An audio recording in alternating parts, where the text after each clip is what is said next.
Hello दोस्तों, मैं हूं कबीर और स्वागत है आप सबका इस चैनल पर। दोस्तों, इस सेशन में हम लोग इंग्लिश का एक छोटा सा क्विज करेंगे। तो चलिए शुरू करते हैं। पहला क्वेश्चन है फिल इन द ब्लैंक का। तो सेंटेंस पढ़िए। सेंटेंस कह रहा है the interviewee put dash his views to the interviewer.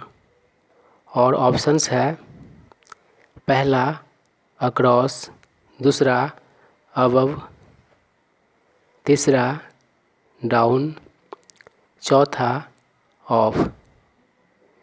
तो दोस्तों, इसके लिए सही विकल्प है ए।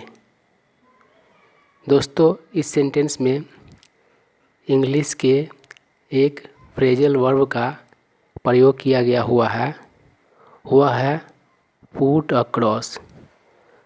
पुट अक्रॉस का अर्थ होता है अपने आइडियाज़, फीलिंग्स, व्यूज़ इत्यादि को किसी के सामने सफलतापूर्वक व्यक्त करना।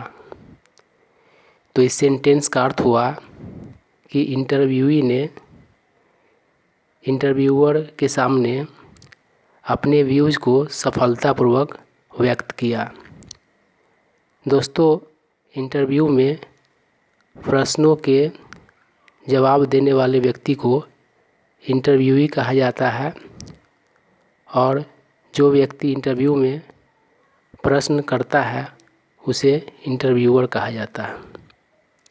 दोस्तों, बाकी ऑप्शंस पर भी हम लोग विचार करते हैं। पुट अबव, यह भी एक फ्रेजल वर्ब है और इसका अर्थ होता है किसी चीज़ को किसी अन्य चीज़ की तुलना में ज़्यादा इम्पोर्टेंस देना।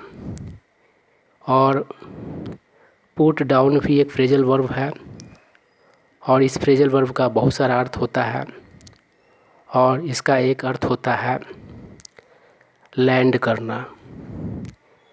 ठीक इसी तरह से पुट ऑफ भी एक फ्रेजल वर्ब है और इसका भी बहुत अर्थ होता है और इसका एक अर्थ होता है कैंसिल करना, रद्द करना। उसके बाद दूसरा क्वेश्चन है। इस क्वेश्चन में हम लोगों को अनक्वालिफाइड शब्द का सिनोनिम बताना है।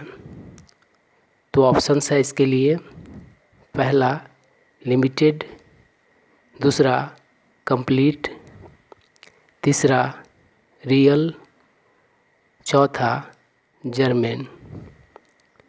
तो दोस्तों, अनक्वालिफाइड शब्द का अर्थ होता है अयोग्य। ये लगभग सभी को पता है, लेकिन इसका एक अन्य अर्थ भी होता है और वह अर्थ है पूर्ण, कंप्लीट। तो हम लोगों को अनक्वालिफाइड का सिनोनिम बताना था, तो सही ऑप्शन है बी। और बाकी ऑप्शंस पर विचार करते हैं। ये तो आसान है, सी भी आसान है। डी जर्मेन, इसका अर्थ होता है रेलेवेंट, अर्थात प्रासंगिक। और इस पर आधारित सेंटेंस देख लेते हैं। अनक्वालिफाइड वर्ड को हम लोग सेंटेंस में प्रयोग करेंगे। सेंटेंस है सी gave him her unqualified support. अर्थात उसने उसे अपना अनक्वालिफाइड सपोर्ट दिया, समर्थन दिया। अर्थात बिना शर्त का समर्थन दिया, पूर्ण समर्थन दिया। किसी भी तरह का लिमिट नहीं था उसके समर्थन में। जिस तरह का समर्थन चाहिए था उस तरह का समर्थन दिया गया उसके द्वारा उसको। उसके बाद तीसरा क्वेश्चन है। इस क्वेश्चन में हमें सम्पचुअस इस शब्द का एंटोनिम बताना है, विपरीतार्थक शब्द बताना है। और ऑप्शंस है पहला प्लेन, दूसरा ऑ इंस्पायरिंग, तीसरा स्वैंकी, चौथा लेविश। तो दोस्तों, सम्पचुअस इस शब्द का अर्थ होता है very expensive and looking impressive, अर्थात भव्य, शानदार। इस तरह से आप हिंदी में समझ सकते हैं। तो इसका एंटोनिम होगा प्लेन। और बाकी ऑप्शंस पर विचार कर लेते हैं। ऑ इंस्पायरिंग, इसका अर्थ होता है एक्सट्रीमली इम्प्रेसिव। और फिर स्वैंकी, इसका अर्थ होता है तर्क भड़क वाला। और लेविश जो शब्द है वह सम्पचुअस शब्द का समानार्थी शब्द है। तो हमें विपरीतार्थक शब्द बताना था, जो कि ऑप्शन ए है। चौथा क्वेश्चन है, यह क्वेश्चन वन वर्ड सब्स्टिट्यूशन का है। एक ग्रुप ऑफ वर्ड्स दिया गया हुआ है, फियर ऑफ ओल्ड एज। तो इसके लिए ऑप्शंस है, पहला जेराफोबिया, दूसरा होडोफोबिया, तीसरा एक्रोफोबिया, चौथा ऑटोफोबिया। तो दोस्तों इसके लिए सही विकल्प है जेराफोबिया, फियर ऑफ ओल्ड एज, इसको जेराफोबिया कहा जाता है। होडोफोबिया का अर्थ है यात्रा से भय, और एक्रोफोबिया ऊंचाई से भय, और ऑटोफोबिया इसका अर्थ होता है अकेलापन होने का भय। और उसके बाद पांचवा क्वेश्चन है, इस क्वेश्चन में एक मुहावरा दिया गया हुआ है, इसका क्या अर्थ होगा यही हमें बताना है।